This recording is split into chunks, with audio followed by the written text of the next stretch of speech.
नमस्ते। कहानियाँ दिल की में आपका एक बार फिर से स्वागत है। हमारा उपन्यास सेठी हवेली का रहस्य का आज तीसरा अध्याय है। तो चलिए शुरू करते हैं आज का अध्याय। सेठी हवेली में दोपहर का वक्त था। बच्चे अपने दोपहर की झपकी में खोए थे। मधु अपने कमरे में चिट्ठियों की तलाश में लगी थी और विराज वह यशोदा के पास बैठा था, कुछ नया जानने की उम्मीद में मुस्कुरा रहा था। आंटी, उसने धीरे से कहा, आप और राजवीर अंकल की शादी की कहानी क्या थी? आपने कभी बताया नहीं। यशोदा, जो उस वक्त तुलसी के पौधे को सहेज रही थी, ठिठक गई। एक पल के लिए उनकी आंखों में कुछ पुराना तैर गया।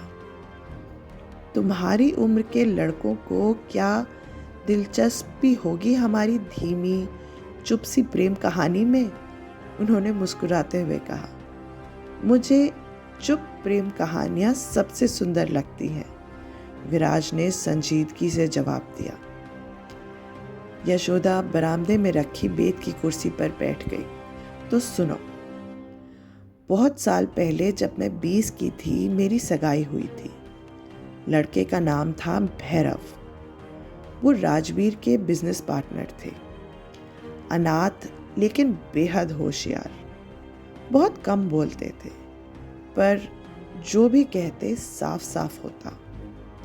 हमारे बीच ज़्यादा बातें नहीं हुई थी, पर जो भी हुई थी वो चिट्ठियों में थी।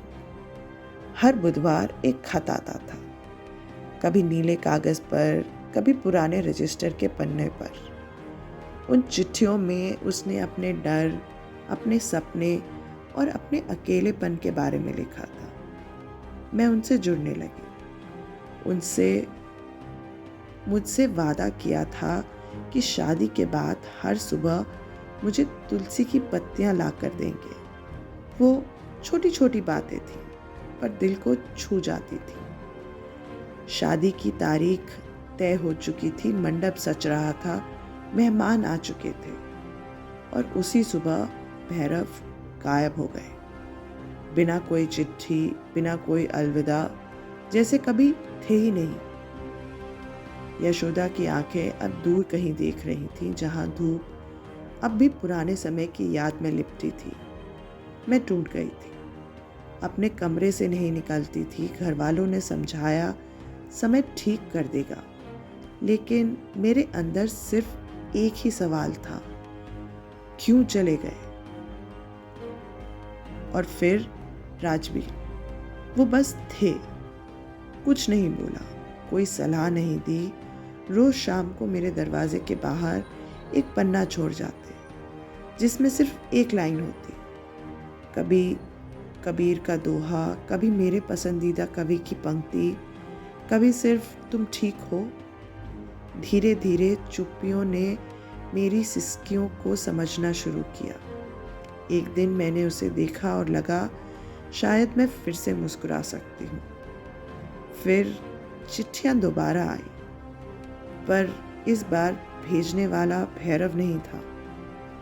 हमने बिना कहे बहुत कुछ कह दिया था, और एक दिन हमने शादी कर ली। न बड़ा आयोजन, न ज़्यादा लोग, बस 2 लोग जिन्होंने एक दूसरे की चुप्पी को समझा था। विराज ध्यान से सुन रहा था। उस समय का हर दृश्य जैसे शब्दों से होकर हवेली की दीवारों पर उभर आया था। और भैरव? विराज ने धीमे से पूछा, क्या कोई खबर मिली कभी? यशोदा का चेहरा सख्त हुआ। नहीं, वो बस चला गया, जैसे धरती निगल गई हो। तभी पीछे खड़ी भारती ने अचानक हल्की सी आवाज निकाली, एक तेज सांस की, जैसे किसी भुलाए गए नाम को सुनते ही दिल चौंक जाए। विराज ने चौंक कर उसकी ओर देखा। भारती की आंखें अब दूसरी दिशा में मुड़ गई थी। उसका चेहरा, जो अब तक शांत था, पल भर को कांप गया था। भारती दीदी, यशोदा ने कहा, तुम कब आई?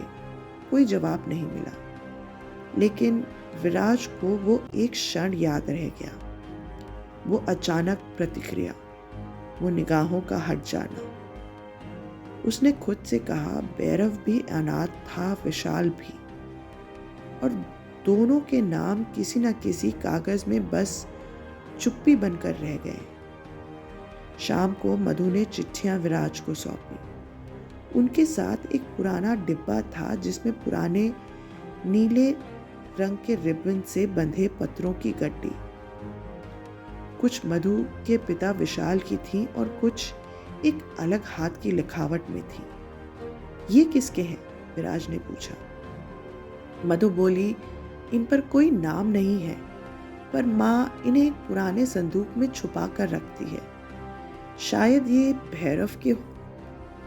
विराज ने उन चिट्ठियों की गड्डी को गौर से देखा। पहले पन्ने पर एक ही पंक्ति थी, अगर मैं लौटूं क्या तुम अब भी चिट्ठियां पढ़ोगी? आशा है आज का अध्याय आपको पसंद आया होगा। कमेंट्स में ज़रूर बताइए ये आपको कैसा लगा। Thank you.